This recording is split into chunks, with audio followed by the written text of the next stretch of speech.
2 weeks ago, just 14 days till Election Day, and tonight we focus on another key congressional matchup in our region, pitting two-term Republican congressional incumbent Chris Gibson against his Democratic challenger Sean Eldridge. Now, their district, the 19th, it lies in the heart of the Hudson Valley, and it spans 11 counties from as far south as Dutchess and Ulster and Sullivan to areas even north of Albany. It's a seat the Democrats have been eyeing as a possible pickup this cycle.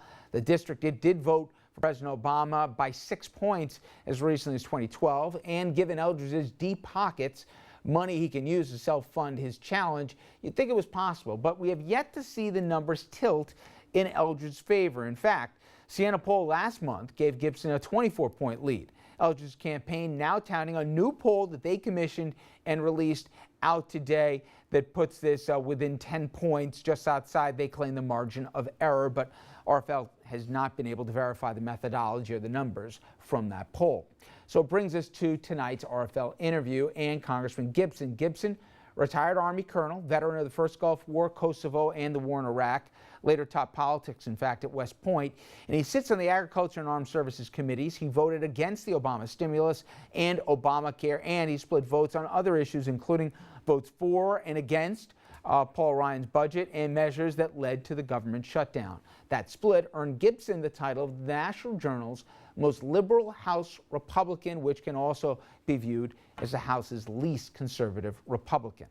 So today, with again 2 weeks left to the race, I spoke with a congressman about his record, the state of the grand old party, and more. He joined us from his home in Kinderhook, New York. We saw some poll numbers. We're still waiting for verification on it.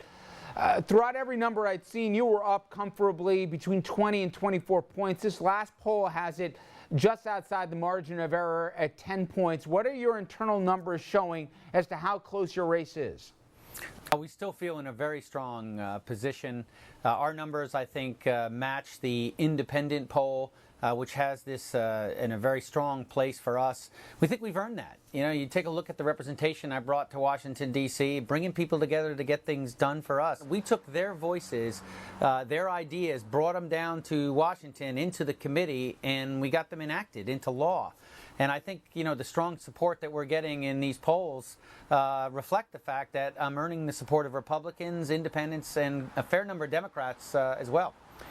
Well, to that point, National Journal once ranked you as probably the most moderate member of the Republican Party, at least certainly in the House. And there was a recent comment this week from former Senator and Republican presidential nominee Bob Dole talking about his grand old party, and he said in part that he criticized Republicans for leaning so far right that they've moved beyond being traditional Republican conservatives like he was when he was in office. He said, but they've moved beyond tradition, and I don't know what they're for. It's easy to be against things, but what are you for? You've had other colleagues of yours who say that compromise is the same thing as capitulation. I'm curious, as a moderate, by Republican standards at least, how do you feel? Has your party left you at times? Has the Tea Party caused more harm than good for Republicans?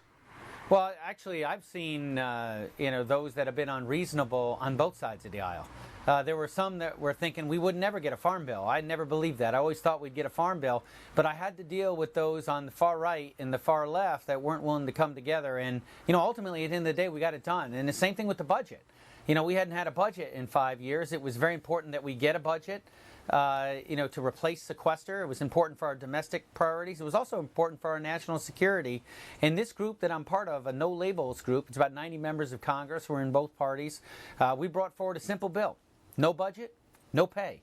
And if we didn't perform, we didn't get paid as a member of Congress. The American people supported it, and we passed it in the Congress. The President signed it into law, and that helps set the conditions for the House, controlled by the Republicans, and the Senate, controlled by Democrats, to come together to get that budget that we enacted at the end of last year. I'm a proud Republican, but I'm an American first. And I work for 750,000 people up here in upstate New York, and I listen to them very carefully, and I fight for them down in Washington. I'm proud of that, and my record reflects it. You're alluding to that. I'm the second most independent Republican in the United States House of Representatives, according to the Washington Post and according to Open Congress. And according to Open Congress, their website has me tied as the second most effective legislator in the U.S. House, and that's simply because, at the end of the day, the people want to see us get our business done. Now, before you joined the craziness that is Washington, you were a longtime member of our military. In fact, when you retired, you were the rank of Army Colonel, and you saw action. And I'm curious, you've seen a lot of folks on Capitol Hill be very vocal on both sides as to what our involvement should and shouldn't be. I'm curious how far you think our involvement should be. Senators Graham and McCain most recently said that we should have more boots on the ground as it relates to Iraq. We should have a more prominent role as it relates to Syria. Are you comfortable with our position militarily now in the Middle East, or do you think we need to have a more physical presence there than we do? Well, I'm not comfortable. I did not vote to arm the Syrian rebels. I believe they're militarily incompetent and politically untrustworthy. Look, I want everyone to know who may be watching this this evening that their safety is a paramount concern to me. Obviously, 29 years in uniform, I fought and bled for this country. I believe with every fiber in protecting this exceptional way of life. We should be doing essentially three things. Number one is we should be helping the Iraqi armed forces and the Kurds to defeat the Islamic State in Iraq.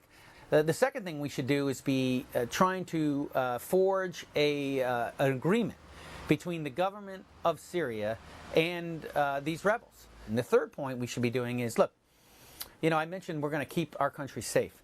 And, the intelligence community assesses at the moment that while the Islamic State has expressed a desire to attack our country, they don't yet possess the capability. We need to continue to monitor that, and if we learn of any specific credible threats against our country, we need to take action to protect our people.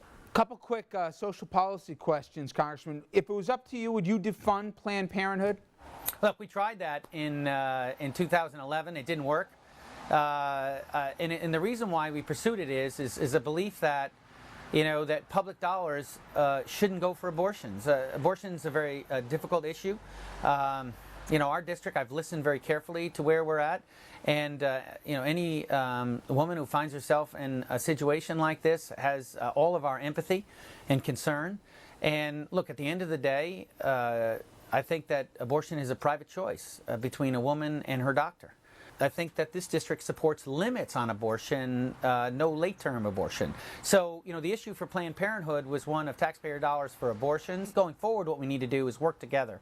Planned Parenthood has expressed a desire to make sure the taxpayer dollars are not used for abortion, so there's got to be some way we can get on the same common ground to address the common issue.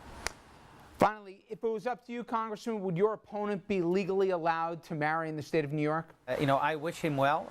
In the debate the other night, I mentioned that my wife and I, Mary Jo, we've been married over 18 years and just had our anniversary. And as I told Sean, it only gets better from here. My belief is that we should have civil unions for all, and that marriage should really be up to religious institutions. Well, Congressman, I certainly wish you the best of luck in a couple of weeks. Thank you so much for the time. Thank you, Rich, and God bless all the viewers out there. Okay, and we, of course, will continue to bring you more interviews with more of these candidates. But when we come back, the panel and I are going to get into yet another high school investigating hazing allegations. Tonight, the Board of Ed in Sayreville, they're set to vote in about 20 minutes here as it relates to suspensions for the high school, not just football players, but coaches and staff. We'll ask our panel how they'd vote if they were on that board, coming up next.